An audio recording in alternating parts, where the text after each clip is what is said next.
Quero te convidar a fluir comigo agora na palavra.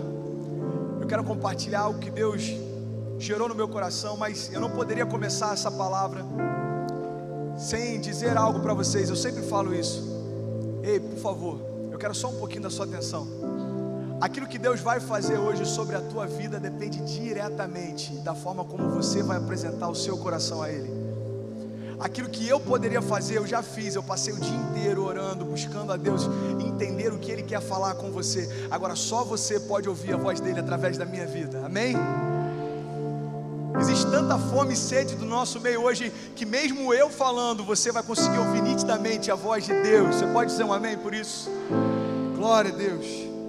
Eu quero então iniciar essa palavra declarando o que diz 2 Coríntios 10, versículo 4. Diz assim a palavra de Deus: as armas com as quais lutamos não são humanas, pelo contrário, elas são poderosas em Deus para destruir fortalezas. Nós destruímos argumentos e toda pretensão que se levanta contra o conhecimento de Deus, e levamos cativo todo pensamento para torná-lo obediente a Cristo. Você pode declarar isso? Diga: eu levo todo pensamento cativo a Cristo, e eu vou receber tudo aquilo que o Senhor tem para mim hoje. Amém. Sabe, essa palavra foi gerada de uma forma muito inusitada. Há uns 20 dias atrás, mais ou menos, eu quebrei o meu dente, e eu estava sofrendo demais com isso. E aí Kezinha, obrigado Rafa, Kezinha começou a falar assim: amor, eu acho melhor você cuidar desse dente, seu Mercamp está vindo. E aí eu falei: tá bom, amor, eu vou ver isso. E aí passou uma semana, e Kezinha, quem é casado, os homens sabem do que eu estou falando. Amor, é melhor você cuidar desse dente, o acampamento está vindo. E aí eu confesso que eu não estava nem com medo mais do dente, eu estava com medo de Kezinha. Porque, meu irmão, quando a sua mulher fala alguma coisa, é bom você levar a sério o que ela está falando, não é, Elias? E aí eu falei: tá bom, amor. E aí liguei para um grande amigo, não sei se ele está aqui hoje, que é médico. Eu falei: mano, eu preciso que você me socorra, cara. Ele falou: por quê? O dente está doendo muito. Eu falei: não, porque Kezinha está no meu pé, mano, alguma coisa vai acontecer nesse acampamento. Eu não quero ficar, eu até aguento 3 dias com dor de dente, mas 3 dias Kezinha falando que eu te avisei, não dá. E aí eu sentei na cadeira dele hoje cedo, fui bem cedo, e ele falando: mano, eu fiquei sabendo que sábado foi surreal o que Deus fez. Quantos estavam aqui sábado? Cara, foi surreal o que Deus fez, mano, foi maravilhoso. Alguns jovens comentando comigo, e eu falei: sabe, Felipe, é interessante porque as maiores revelações que eu tenho experimentado em Deus têm surgido de perguntas que o próprio Deus me faz. E é sobre isso que eu quero falar nessa noite. Peter, existem perguntas que Deus me faz, que me constrangem de tal forma, que fazem com que eu entenda algumas coisas a respeito do reino dele, mais do que se ele me desse algumas respostas. Consegue entender isso? E eu quero compartilhar com vocês algumas delas. Uma delas eu compartilhei algum tempo atrás, e fala sobre Jesus falando com a multidão no Sermão do Monte. Eu quero passar bem rápido, porque tem bastante coisa para a gente compartilhar hoje. Preste atenção. Jesus, ele tinha acabado de alimentar toda a multidão com pão no dia anterior, e a Bíblia diz que no dia seguinte, então, ele atravessa até o outro lado do rio, e a multidão continua seguindo ele. Então as multidões começam a se aglomerar, pastor, em torno de Jesus, e ele percebe que a motivação do coração delas não era de receber o que ele tinha para compartilhar. Aquela multidão só queria saciar a fome. E aí eu comecei a ler tudo que a palavra diz a respeito daquele dia. E aí, essa passagem você conhece certamente, a igreja já conhece, já ouviu inúmeras vezes. A Bíblia diz que Jesus começa a falar a respeito do seu reino e da sua justiça, e chega um determinado momento que Jesus diz: olha, aquele que não tem parte com o meu sangue, aquele que não tem parte com o meu corpo, não tem acesso também ao meu reino. E Jesus vai falando do reino de Deus e da sua justiça, e as pessoas começam então a se dispersar. A multidão começa a ir embora, as pessoas começam a sair, porque não era aquilo que eles queriam ouvir naquele dia. Os discípulos então chegam para Jesus e falam: Senhor, esse discurso é muito duro, quem pode ouvi-lo? E então Jesus faz uma pergunta para eles: vocês por acaso também querem ir embora? E eu estava lendo esse texto, ei, acompanha comigo, eu tenho algo para liberar sobre você hoje. Eu estava lendo esse texto, e eu conversando com Deus, eu falei: Deus, eu creio que esse discurso, se fosse pregado hoje em dia, a gente não consideraria que é um discurso evangelístico. Quantos concordam comigo, sim ou não?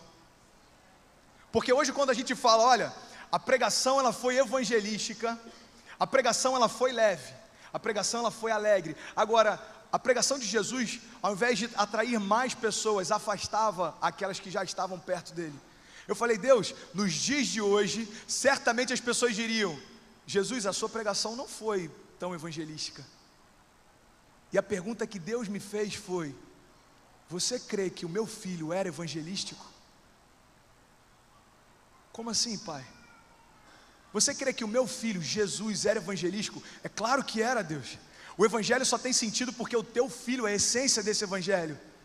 Toda mensagem evangelística só tem sentido quando a gente fala a respeito de Jesus. E aí Deus me constrangeu com essa pergunta, Ele me disse o seguinte, ei filho, uma mensagem evangelística não é aquela que apenas atrai a multidão, mas é aquela que transforma quem está perto. Você pode celebrar por isso? Glória a Deus. Ei filho, Jesus era evangelístico? Depois dessa pergunta eu confesso que eu fiquei o dia inteiro meditando sobre a pergunta que Deus me fez. E eu tive algumas experiências com perguntas que Deus me fez, e eu quero compartilhar com vocês nessa noite. Aleluia. Sabe, algumas perguntas elas têm mais poder do que muitas respostas. Eu tenho aprendido com Deus, pastor, aqui no meu silêncio, eu aprendo muito mais do que no muito falar, e esse é um grande segredo da oração. Às vezes a gente entra na oração, a gente tem tantas coisas para falar, e a gente sai da oração e fala, Deus não está falando comigo. É claro que está. Você que não consegue ouvi-lo te perguntar algumas coisas, algumas perguntas simples do tipo, filho, onde é que está o teu coração? Ou então uma pergunta que ele fez para Jó, que marcou completamente a minha história e vai marcar a tua hoje também. A palavra de Deus diz que em um determinado momento Jó, lá no capítulo 23, se eu não me engano, começa a questionar a Deus por tudo que ele está passando, e Jó chega ao ponto de dizer o seguinte, olha, eu queria que Deus pudesse se revelar aqui, para que eu argumentasse com Ele tudo que eu estou passando, e eu quero saber o que Ele me responderia. É muito louco isso, mas talvez seja assim que a gente se porte em algumas adversidades. Eu quero só que Deus me explique por que que isso está acontecendo comigo. Não, eu só quero saber por que que isso aconteceu na minha casa, ou então por que que isso está acontecendo com o meu filho. Eu só quero que Deus me explique. Eu vi algo essa semana que eu confesso que eu fiquei impactado. Esse mesmo dentista, falando que eles estavam num projeto num lixão aqui em São Gonçalo. E aí eles começaram a orar pelas famílias, começaram a entrar nas casas. Olha só que surreal, preste atenção. O Deus que nós servimos é um Deus que se move naquilo que é sobrenatural, não tenta entender. Ele falou que em uma das casas, uma criança que não sabia ler, porque toda a família era analfabeta, pegou a Bíblia e começou então a falar para eles histórias que ela estava vendo na Bíblia. Aquela criança começou a desenhar, e sabe qual foi o desenho que ela fez nas paredes da casa? Ela desenhou um leão, e ela desenhou um monte de gente, e ela falou assim, esse é o leão de Judá. Ei, preste atenção. O Deus que nós servimos é um Deus que se move naquilo que é sobrenatural, ou seja, excede o nosso entendimento. Agora, a mãe dessa criança, assim como Jó, questionou para aqueles missionários o seguinte, onde é que estava Deus quando eu perdi o meu filho? Sabe, é muito fácil a gente questionar alguém que faz essa pergunta, quando não é o nosso filho que está na história. Eu jamais teria condições de exortar alguém que faça isso, porque ninguém tem ideia do que é a dor de perder um filho. Jó estava nessa situação, Jó tinha perdido todos os filhos, Jó estava sendo humilhado por todo mundo que antes o admirava, e ele começa a questionar a Deus, e aí Deus faz, não uma pergunta, mas Deus faz 64 perguntas para Jó. Lembra daquele homem que chegou na presença de Deus no capítulo 23 e começou a falar, eu só queria que Deus se revelasse para que eu questionasse algumas coisas. No capítulo 38, esse Deus se revela e ele chama Jó para conversar. E é sobre essa conversa que eu quero falar com você nessa noite. Ei, Deus faz 64 perguntas para Jó. Sabe o que eu acho mais maravilhoso? Das 64 perguntas que Deus fez para Jó, a maior parte delas a ciência não conseguiu explicar até o dia de hoje. Deus se revela para Jó e ele fala, Jó, eu vou até atender o teu pedido, eu estou aqui parafraseando, ok, gente? Não é essa a linguagem de Deus. Talvez nos dias de hoje ele falaria com a gente assim, para facilitar o nosso entendimento. E Deus fala para ele: Jó, eu acho oportuno o que você está me cobrando, eu vou fazer, desde que você me responda algumas coisas. E as perguntas de Deus são: Jó, aonde você estava quando eu estabeleci os fundamentos da terra? Jó, aonde você estava quando eu gerei o mar e disse para ele até onde ele poderia ir e aonde morreriam as ondas no seu orgulho? Jó, onde é que você estava quando eu delimitei os limites da terra? Aonde é que você estava quando eu criei todas as coisas? Jó, aonde é que você estava? Jó, a quem eu pedi conselho? E eu aprendi algo maravilhoso com Deus. Entenda algo: todas as vezes que Deus faz uma pergunta, Ele revela a sua grandiosidade. Todas as vezes que eu questiono Deus, eu revelo o quanto eu sou pequeno. Jó se revelou pequeno nos questionamentos que fez, e Deus, quando perguntou a ele, se revelou grande. Sabe por quê? O que eu aprendi é que tudo aquilo que eu pergunto revela a essência daquilo que está no meu coração. Não sei se você já viu, aqui em Niterói não tem isso, mas você já viu aquelas pessoas que questionam tudo dentro da igreja? Por que é dessa forma? Por que foi feito assim? Por que ele que pregou? Por que o cabelo dele está assim? Por que a igreja está pintada de preto? Por que na recepção? Ei, preste atenção, os questionamentos, na verdade, que ele está fazendo não estão em busca de uma resposta. Ele só está revelando o que está no coração dele. Ele só está revelando a confusão que está dentro dele. Por isso, quando Jó começa a questionar Deus e Deus se revela, Jó fala: Senhor, me perdoa, porque eu não tinha ideia de com quem eu estava falando. Ei, preste atenção. As perguntas que Deus nos faz revelam quão grande Ele é. Quantos podem dizer amém? Amém.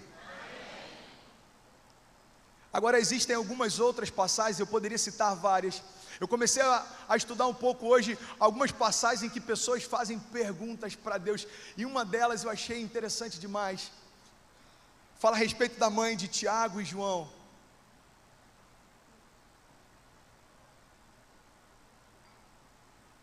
Jesus está andando com os seus discípulos e está próximo do dia em que ele vai ser traído, crucificado e morto. Os discípulos acompanham ele, então a mãe de Tiago e João chegam para ele e fazem a seguinte pergunta. Jesus, aonde os meus filhos vão se sentar no teu reino? À direita ou à esquerda? E o que Jesus fala para ela é o seguinte: ei, preste atenção. Eu não vim para estabelecer um reino terreno, e aquilo que eu vim proclamar para vocês não tem nada a ver com quem vai se sentar à minha direita ou à esquerda. O reino que eu vim proclamar para vocês diz respeito a que maior é o que serve. O coração daquela mulher revelou aquilo que o nosso coração muitas vezes se move. A gente muitas vezes se envolve preocupado em que lugar a gente vai ocupar, quando na verdade Jesus está falando: eu me esvaziei do maior lugar no reino de Deus, e eu abri mão da minha glória para poder andar como vocês. Eu me esvaziei de tudo que eu tinha, para que vocês agora possam ter acesso a tudo que eu tenho. Ei, tudo que temos em Cristo, só temos porque Ele abriu mão antes. Tudo aquilo que a gente usufrui através do Evangelho da Graça, só usufruímos porque Ele abriu mão por nós. E é bem simples de entender. Eu falei sobre isso no sábado, Isaías 53, a palavra de Deus diz que em Cristo ninguém encontrava nada que os atraísse, porque não havia formosura nele. Jesus, ele foi desfigurado para que nós nele pudéssemos ter a nossa identidade restaurada. Jesus, ele se fez pequeno para que agora nele nós pudéssemos ser também grandes. Jesus se fez homem para que agora nele nós pudéssemos usufruir da própria vida de Deus. Ou seja, tudo aquilo que Deus abriu mão é para você e eu usufruirmos. Aquela mulher estava com o coração dela ligado a coisas que não tinham nada a ver. A pergunta dela só revelou aonde estava o seu coração. Existe uma outra passagem, acompanha comigo. Abra sua Bíblia, por favor, em Mateus 21, 23. Mateus capítulo 21, versículo 23.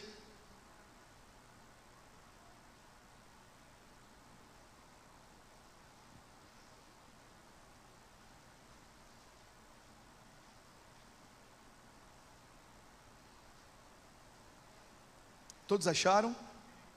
A gente vai ler até o 27, diz assim: Jesus então entrou no templo, e enquanto ensinava, aproximaram-se dele os chefes dos sacerdotes e os líderes religiosos do povo, e perguntaram: com que autoridade está fazendo essas coisas, e quem te deu tal autoridade? Respondeu então Jesus: eu também lhes farei uma pergunta. E aí fica complicado quando ele pergunta. A pergunta que Jesus faz é: se vocês me responderem, eu lhes direi com que autoridade eu estou fazendo essas coisas.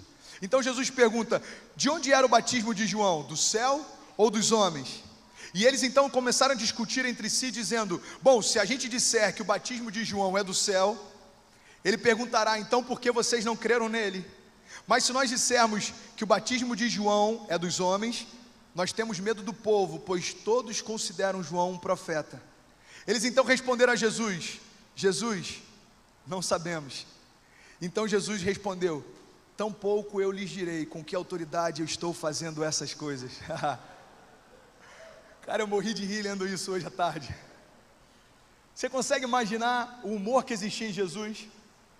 Jesus, ele simplesmente disse: eu não tenho problema algum em te responder, desde que você antes me responda algumas coisas. Sabe o que eu aprendi com isso? Para que a gente tenha autoridade para questionar alguma coisa de Deus, a gente precisaria saber tudo aquilo que Deus sabe.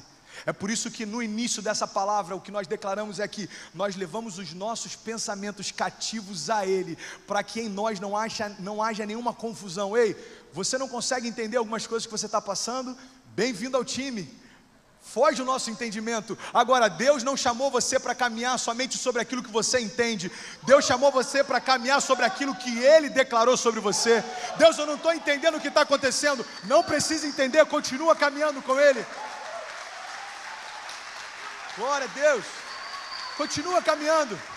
Deus, eu não consigo entender, mas eu creio que os seus caminhos são melhores que os meus. Deus, os seus pensamentos são maiores que os meus. Por isso seja feita a tua vontade. É essa oração que Ele nos ensinou. Jesus, como convém que a gente possa falar com o Pai? É simples.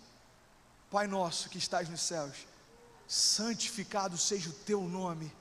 E aí vem uma parte da oração que todo mundo conhece, mas a gente tem dificuldade de submeter a carne e obedecer. É quando a gente declara: que seja feita a tua vontade, assim na terra como já é feita no céu. Homens e mulheres questionaram a Deus durante todo o tempo. Nenhum deles conseguiu responder às perguntas que Deus fez. Ei, acompanhe comigo. Uma coisa que eu acho incrível é que Jesus, ele tinha prazer de conversar com o Pai. Você pode declarar isso? Diga: Jesus tinha prazer em conversar com o Pai. Jesus, ele tinha alegria em ter tempo com Deus. Olha só que maravilhoso. Antes de iniciar o seu ministério, Jesus se retira para orar. Antes de terminar o seu ministério e encontrar a crucificação, Jesus se retira para orar. Eu aprendo com Deus que antes de qualquer coisa, Jesus queria ouvir o conselho do Pai para saber o que fazer. É por isso que ele dizia: eu não faço nada que eu não tenha visto o Pai fazer. Eu não digo nada que o Pai também não tenha revelado a mim. Se Jesus, que era 100% Deus, buscava no Pai direção, aonde é que nós podemos buscar? Ei, Jesus se retira e vai orar antes de começar o seu ministério. Quantos conhecem essa passagem? Digam amém. Então abra comigo, por favor, em Mateus 4, versículo 1.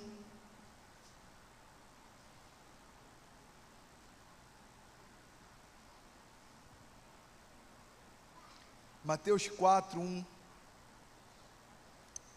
Aleluia. É maravilhoso o que a gente vai receber de Deus hoje. Maravilhoso. Obrigado, Deus, pela tua palavra. Obrigado, Pai, pela liberdade que nós temos na tua presença. Obrigado, Deus, porque nosso pensamento é limitado, mas o Senhor nos revela aquilo que faz parte do teu reino. O Senhor desejou compartilhar com os teus pequenos. Daí presta atenção.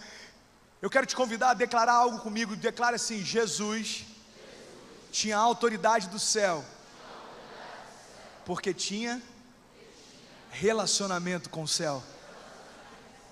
Quantos querem fazer parte de uma igreja que tem autoridade do céu? O convite que Ele nos faz é: então tenha relacionamento comigo. Ninguém pode dar aquilo que não tem. Jesus sabia muito bem disso. Jesus nasceu pequeno. E como é que Ele sabia o que Ele seria? Como que Ele sabia o poder que Ele tinha e o que Ele foi chamado para fazer? Porque Ele creu no que a palavra dizia a seu respeito. Ei, quando a gente crê no que a palavra diz ao nosso respeito, ninguém vai roubar a identidade que a gente tem. O que a palavra de Deus diz é que sobre nós existe a mesma autoridade que havia em Cristo. Sobre nós existe a mesma unção que foi liberada sobre Cristo. Então, agindo Deus sobre a tua casa, a minha pergunta é: quem impedirá? Agindo Deus sobre a igreja, quem impedirá? Deus, Ele liberou a autoridade dos céus, porque Jesus tinha relacionamento com os céus. Mateus 4:1 diz: então Jesus foi levado pelo Espírito Santo ao deserto. Diga: Jesus foi levado para ser tentado pelo diabo, e depois dele jejuar 40 dias e 40 noites, ele teve fome. O tentador então se aproximou dele e disse: se você é o Filho de Deus, mande que essas pedras se transformem em pães. Jesus então respondeu: está escrito que nem só de pão viverá o homem, mas de toda a palavra que procede da boca de Deus. Então o diabo levou a cidade santa, colocou-o na parte mais alta do templo e disse: se você é o Filho de Deus, jogue-se daqui para baixo, pois está escrito que ele dará ordem aos seus anjos ao seu respeito, e com as mãos eles o segurarão, para que você não tropece em pedra alguma. Então Jesus lhes respondeu: também está escrito, não ponha à prova o Senhor o seu Deus. E depois então o diabo levou a um monte muito alto, mostrou-lhe todos os reinos do mundo e o seu esplendor, e lhe disse: tudo isso eu lhe darei, se você apenas se prostrar e me adorar. Jesus então disse: retire-se, Satanás, pois está escrito, adore ao Senhor o seu Deus, e só a Ele preste culto.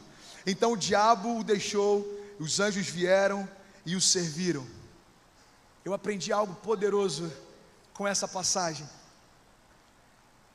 Eu aprendi que Jesus só recusou as propostas do inferno, porque Jesus conhecia as promessas do céu.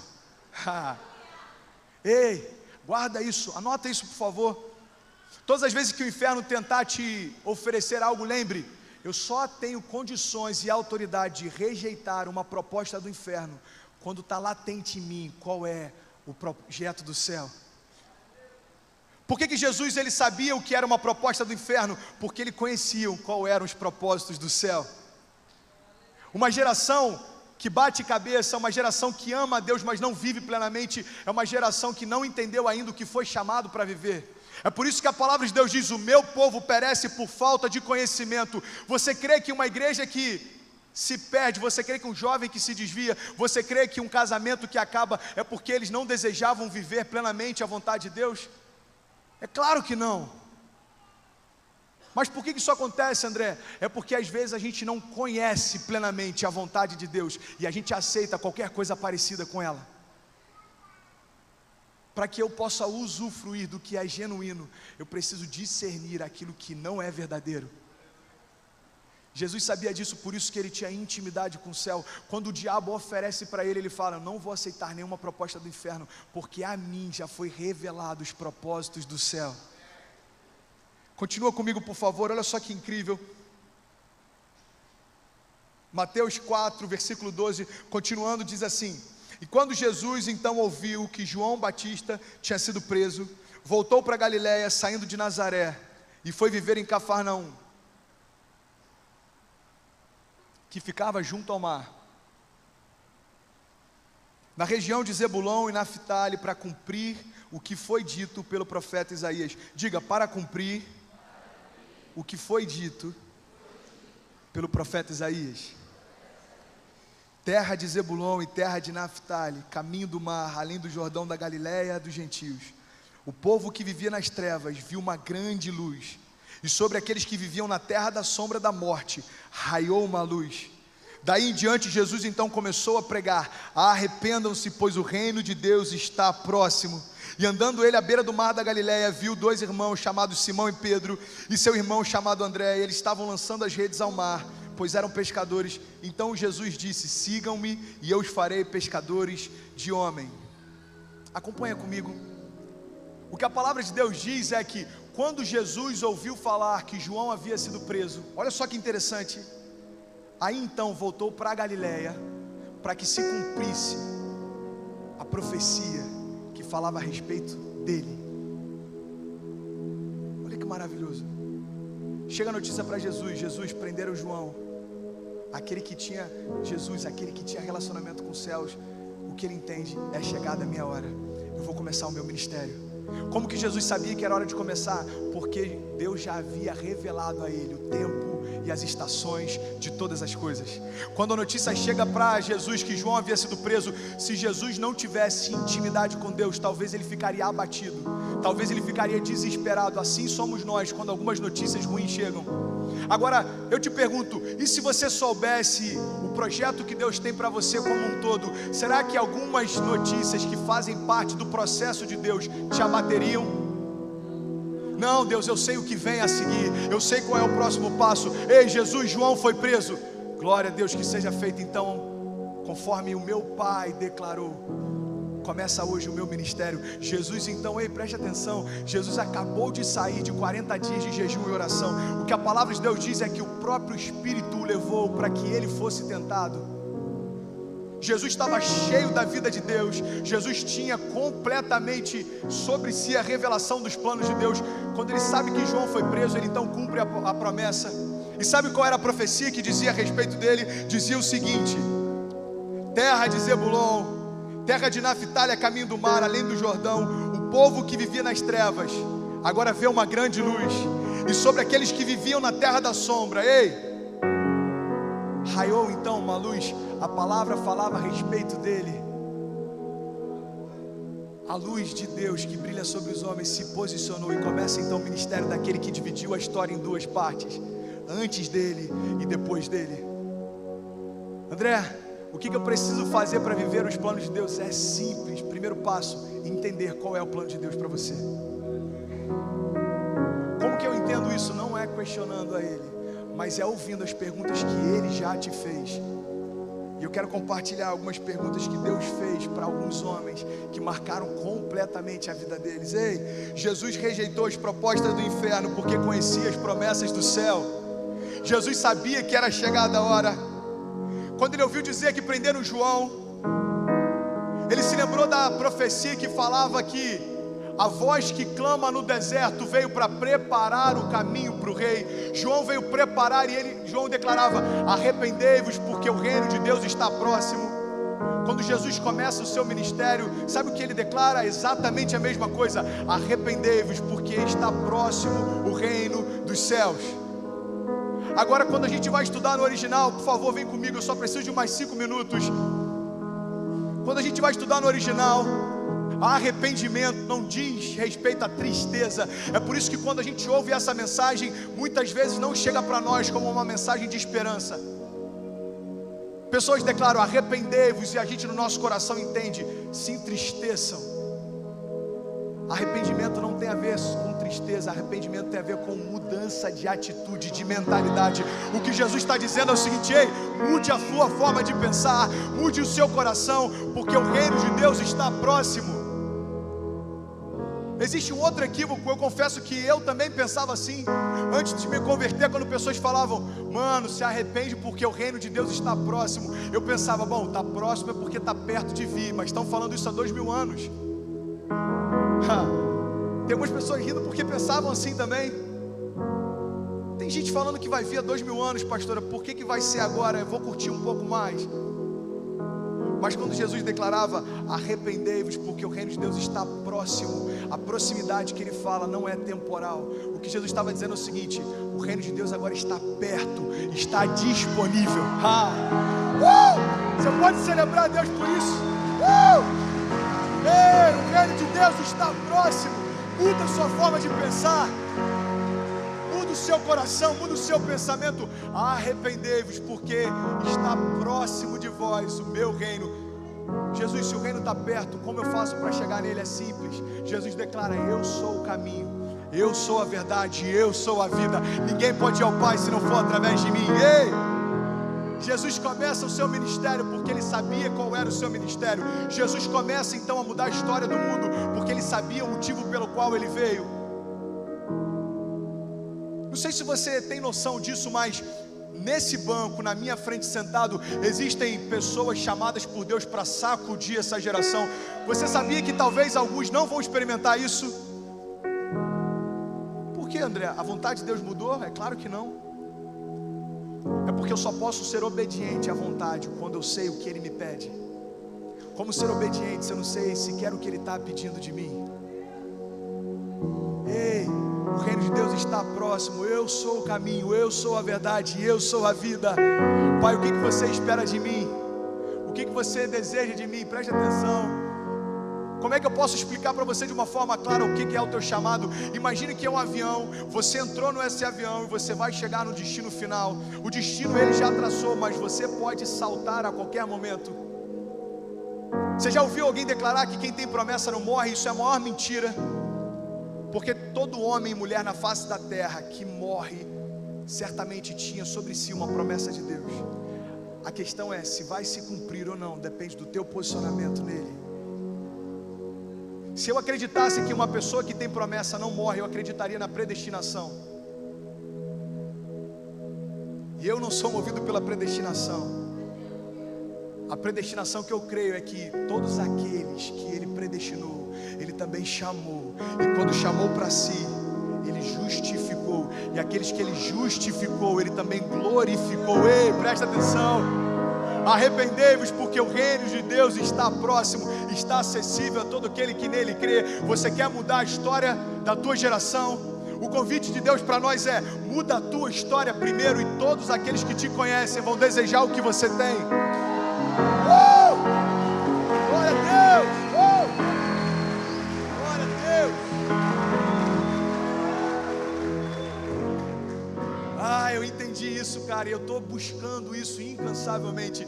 Você quer ver algo que não dá certo, é me colocar para pregar para jovem. Eu fico alucinado porque eu entendo o seguinte: se um jovem sair daqui sem entender o que Deus tem para ele, é porque eu falhei. É por isso que eu tenho tanto temor, porque eu entendo que não é o meu sermão, mas é quando a palavra de Deus se revela no teu coração, algo diferente acontece.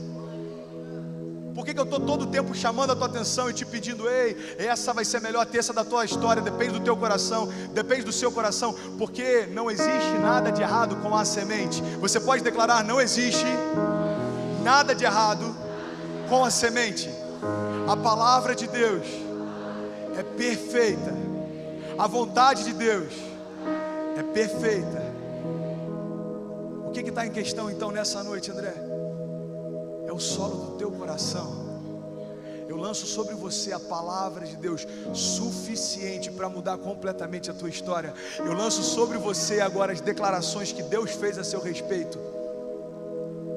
O poder que eu quero que seja liberado sobre você, só para você ter ideia, a palavra de Deus diz que é o mesmo poder capaz de ressuscitar Jesus Cristo no meio dos mortos. Esse mesmo poder está disponível para todo aquele que nele crê. Arrependei-vos, muda o seu entendimento, porque está acessível e próximo o reino dos céus. Quantos podem dizer glória a Deus por isso? Glória a Deus por isso. Sabe, eu aprendi outra coisa com as perguntas que Deus me faz. É que quando Deus nos faz perguntas, Ele não precisava das respostas, mas nós sim. As perguntas que Deus me fez, Ele não precisava saber o que eu ia responder. Ele já sonda o meu coração, Ele tem livre acesso. Para que Deus pergunta? Porque quando eu respondo, eu entendo aquilo que está no meu coração. Ei, filho, onde é que está o teu coração? Ele sabe onde é que está, mas Ele quer que você declare: Deus, o meu coração está completamente perdido. Deus pergunta para nós aquilo que a gente precisa ouvir saindo da nossa boca. Eu não sei se você já percebeu, tem algumas perguntas que Deus me faz às vezes que eu até me constranjo e me surpreendo quando eu vou responder. Meu Deus, como é que eu estou distante? Meu Deus, como é que o meu coração está perdido? Ei, preste atenção. Deus vai todos os dias perguntando para a gente algumas coisas. Na verdade Ele quer revelar onde é que está o nosso coração. Ai, André, eu oro, mas eu não estou sentindo Deus falar nada comigo. É porque talvez aquilo que você quer ouvir não esteja sendo falado por Deus. Não significa que Ele não está falando. Deus falou algo comigo nessa noite, eu quero liberar sobre a tua vida. Quantos desejam, digam amém. Aleluia, vocês estão preparados?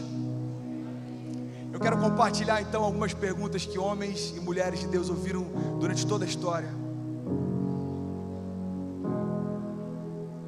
Aleluia, preste atenção, perguntas que Deus fez. Eu juntei algumas aqui, com certeza alguma delas vai falar com você. Deus pergunta para Adão depois do pecado: aonde você está? Para Caim, após o assassinato, ele pergunta: Caim, onde é que está o seu irmão? Para Abraão, antes do nascimento de Isaac, ele pergunta: por que Sara está rindo? Existe algo difícil que eu não possa fazer? Para Jacó, depois de muitos anos mentindo sobre a sua identidade, ele pergunta: qual é o seu nome? Para Moisés, depois de se sentir incapaz, ele fala: o que você tem nas mãos, Moisés? Para Josué, depois de assumir a liderança do povo, ele diz: não fui eu que te enviou. Para Jó, depois de questionar a Deus, ele pergunta: aonde você estava quando eu lançava os fundamentos da terra? Para Ezequiel, num vale de ossos secos, ele perguntou: todos esses ossos nesse vale poderiam passar a ter vida? Para Nicodemos, que não entendia como poderia nascer de novo, mesmo sendo o mestre da lei, ele pergunta: você é mestre em Israel e não compreende essas coisas?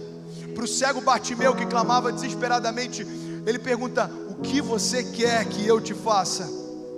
Para os discípulos no barco durante a tempestade, ele pergunta: por que são tão medrosos e não têm fé?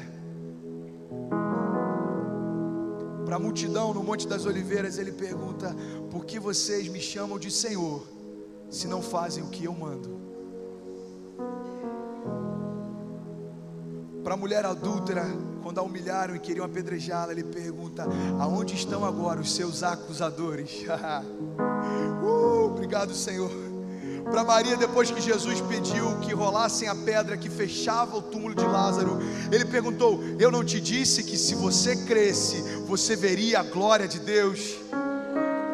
Para Filipe, depois que ele pediu para Jesus mostrar o Pai, ele pergunta para Filipe: estou há tanto tempo com vocês e não tem me conhecido, como você pede para que eu lhe mostre o Pai? Para Judas Iscariotes, depois de tê-lo beijado, para que os guardas lhe reconhecessem, ele pergunta: com um beijo você trai o Filho do Homem? Para Pedro, após ter negado Jesus 3 vezes, ele pergunta: Pedro, você me ama? Ei, eu creio que essas perguntas ecoaram nos céus e ecoam até hoje. Pedro, você me ama? E a resposta dele é: então apacenta, Pedro, as minhas ovelhas. Para Paulo, quando ele ainda se chamava Saulo, perseguia e assassinava os cristãos, Deus pergunta: Saulo, por que me persegues? Para Maria Madalena, após ele encontrar o túmulo vazio, ele pergunta: por que você está chorando? Sabe qual é a resposta que ele dá para Maria Madalena em meio a uma pergunta? Ei, Maria Madalena, por que choras? O túmulo está vazio porque eu venci a morte. Eu venci a morte. Você pode celebrar a Deus por isso. Obrigado, Senhor. Eu venci a morte, e aqueles que creem em mim vencerão também. Aleluia. Sabe, eu quero tomar a liberdade de usar essas perguntas agora para fazer algumas declarações sobre a sua vida. Quantos desejam receber algo de Deus essa noite? Aleluia. Aleluia, obrigado, Pai. Ei, preste atenção. Para todo aquele que se encontra perdido, assim como ele pergunta para Deus, a pergunta dele hoje é: aonde você está? Daqui a pouco eu vou fazer essa pergunta, porque a palavra diz que em Cristo eu tenho o mesmo ministério que ele tinha, e esse ministério se chama Ministério da Reconciliação. É como se o próprio Deus, através de mim, reconciliasse os filhos com o Pai. Daqui a pouco, quando eu fizer essa pergunta, entenda, é Deus te chamando e perguntando: filho, aonde você está? Ei, presta atenção. Para aqueles que acham que alguma coisa é impossível, a pergunta de Deus, assim como para Sara, é: existe algo difícil que eu não possa fazer? Para você que está aqui esperando pelo milagre na tua casa, pelo milagre no teu casamento, pela restauração da vida do teu filho, você que está aqui esperando algo sobrenatural acontecer, a pergunta de Deus é a mesma que ele fez para Abraão, porque é o mesmo Deus ontem, hoje e para sempre. A pergunta é: existe algo difícil que eu não possa fazer? Para alguns aqui que têm crise de identidade, para alguns talvez que se sentem rejeitados, Para aqueles que talvez tenham buscado a aceitação, se preocupam com a aprovação dos outros, assim como Deus perguntou para Jacó, a pergunta para você nessa noite é: afinal, qual é o seu nome? Qual é o seu nome? Não fui eu quem te fiz. Se você rejeita a identidade que eu estabeleci sobre você, é como se você dissesse que no meu lugar você faria melhor. Qual é o seu nome? Ei, para você que assim como Moisés talvez se sinta incapaz, a pergunta que Deus tem é: o que você tem nas mãos? O que aquele menino tinha foi suficiente para alimentar uma multidão. A pergunta para você hoje é: o que você tem nas mãos? É suficiente, porque Deus só precisa de uma semente, todo o restante depende dele. O que você tem nas mãos? Aleluia. Para Jó, aqueles que talvez tenham questionado a Deus porque não estão entendendo algumas coisas. Talvez você não entenda a dificuldade na tua casa, talvez você não entenda a adversidade no teu casamento, talvez você não entenda o rumo que algumas coisas estão tomando. Talvez você está aqui, mas você questiona a Deus. A pergunta é: onde é que você estava quando Ele estabeleceu os fundamentos da terra? Ei, acalma o teu coração, Ele sabe o que Ele está fazendo. O controle está sobre Ele.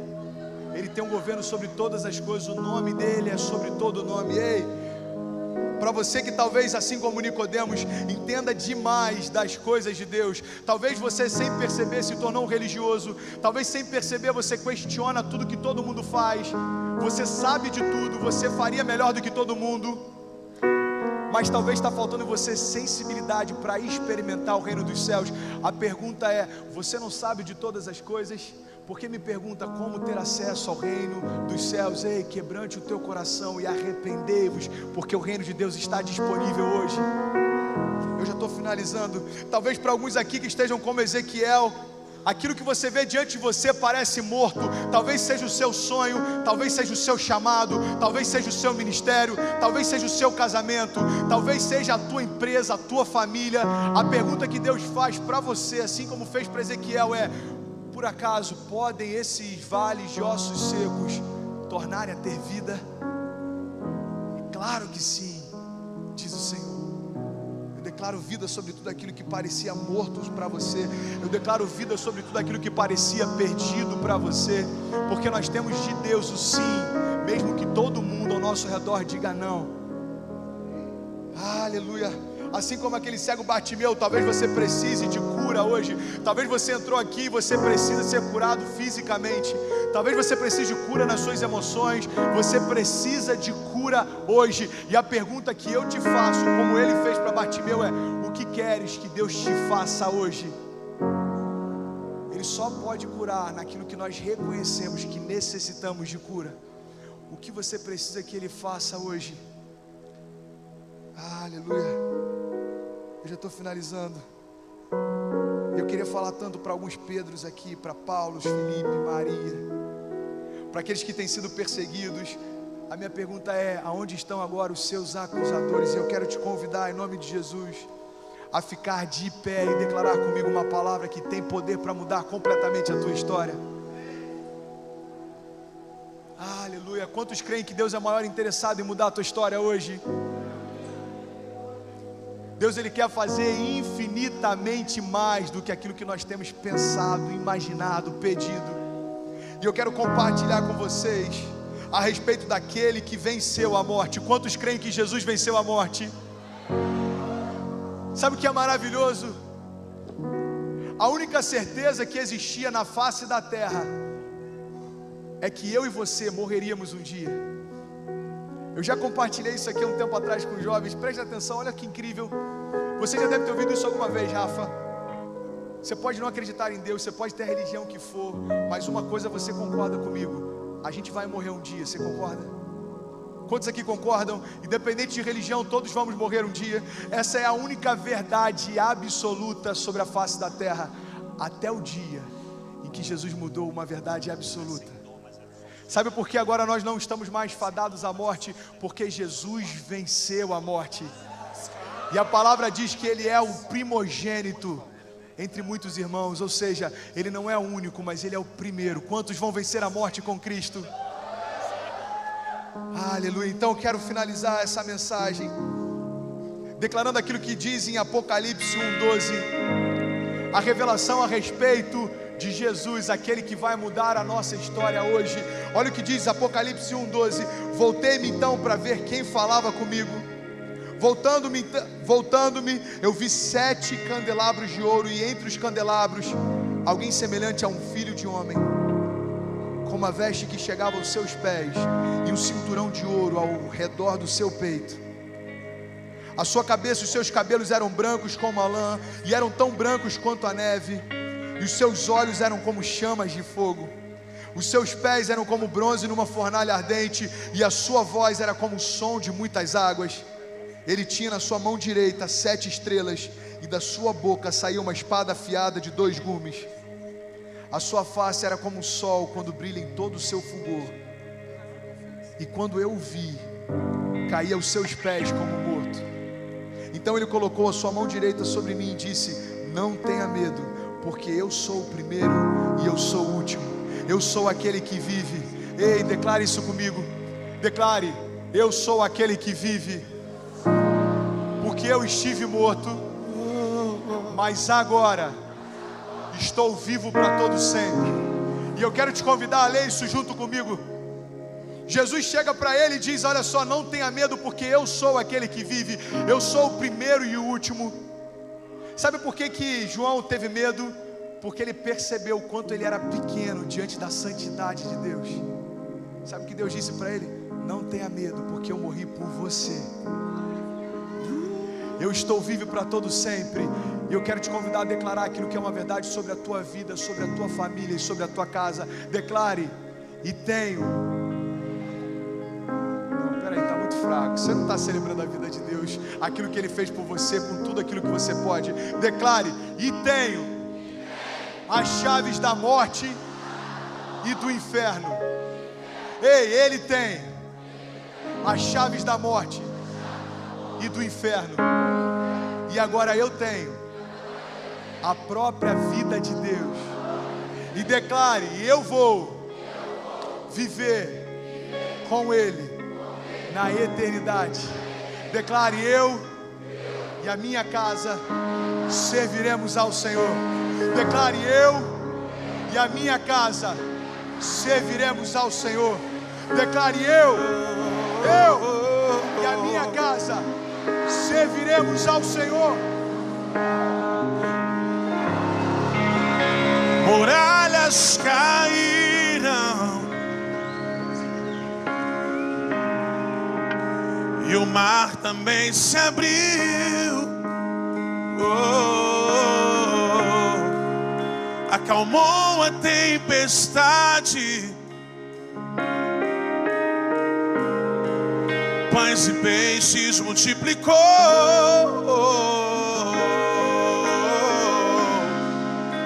Muralhas caíram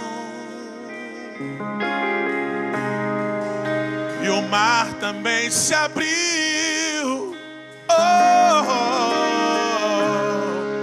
Acalmou a tempestade só com a palavra.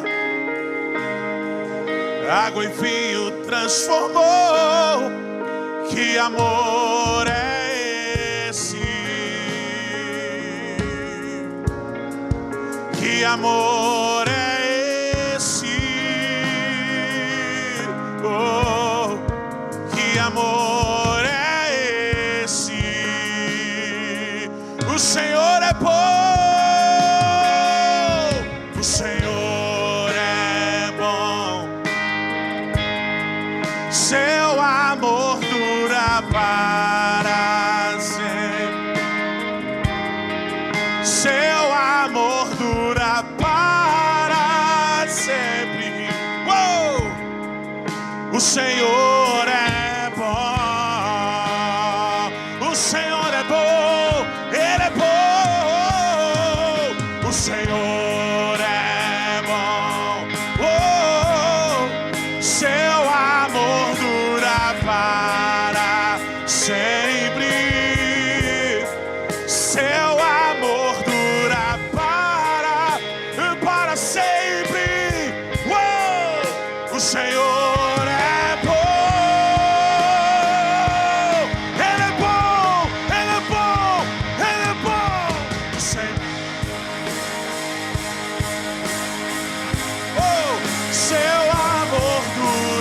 para Pode declarar sempre. isso. Levante sua mão e declare: o Senhor é bom. Seu